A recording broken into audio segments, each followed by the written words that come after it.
Picts roamed these parts from around the 4th to the 9th centuries AD. I'll be honest, I never learned a lot about the Picts at school, so I'm really excited to find out more about them. Archaeologist Joanna Hambley has been studying the evidence they left behind here in East Wemyss. As an archaeologist, is it easy to find traces of the Picts here? The Picts are quite mysterious to us because they left very little in the way of recorded history, written history, but they do definitely leave an archaeological imprint, like everybody else. In 1865, the largest collection of Pictish carvings ever discovered were found in caves on this beach. What are we looking at?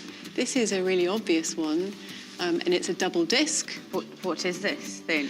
We find them on marker stones, we find them in caves, we find them on objects that you can carry in your pockets or jewellery that you can wear. So they might be symbols of protection, they might have a religious significance. We just don't know.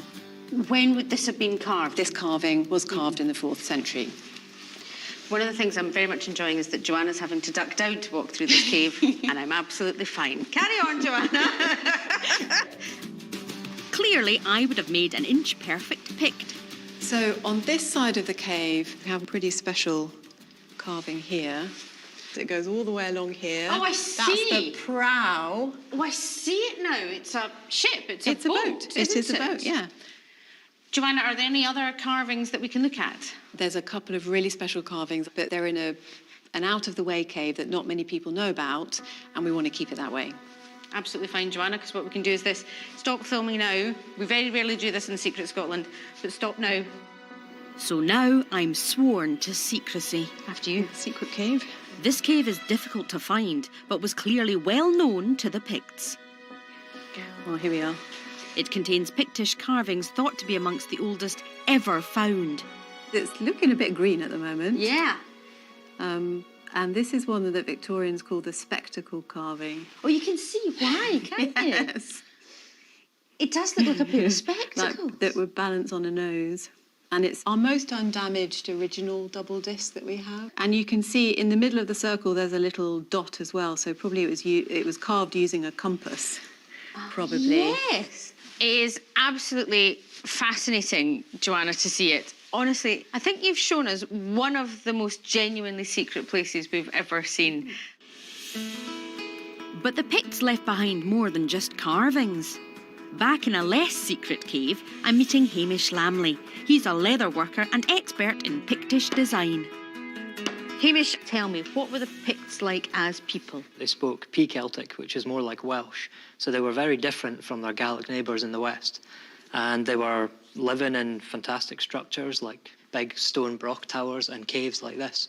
So they were ingenious people, really. And they were fantastic craftsmen. European items have been found at Pictish sites, suggesting they exchanged their goods far and wide. Hamish works with their traditional tools, and today I've to make my very own Pictish leather purse. Hamish, I am in your hands. Show me what to do. We're going to use what we call a head knife. So to use one of these, you'll just rest that on the line there, and you just roll it forward, and it'll softly go through. Mine's slightly different from yours.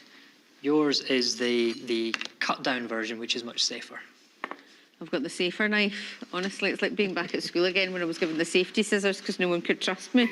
Hamish clearly has the measure of me, but I'm slowly getting the hang of it. The next step is to punch some holes around the edges for sewing through. I'll give it some welly then. All right, then. That's more like it. These techniques are still used today. I mean, the basics of what we're doing, people still use. So it's not changed a huge amount. When you look at ancient craft, it's just what's developed, and you can't really improve upon it all that much when it comes to something like this. Just as the Picts once did, lightly in this very cave, I'm using a needle and lace to stitch it all together. My mother's watching. See? Didn't go to waste, you know. And that is leather crafting. Complete with secret Pictish specs, if you please. And a little pouch in there. Thank you, Hamish, for meeting me in a cave and showing me how to make this delightful purse. And thank you for not cutting your fingers off. Ach, it was the least I could do, Hamish.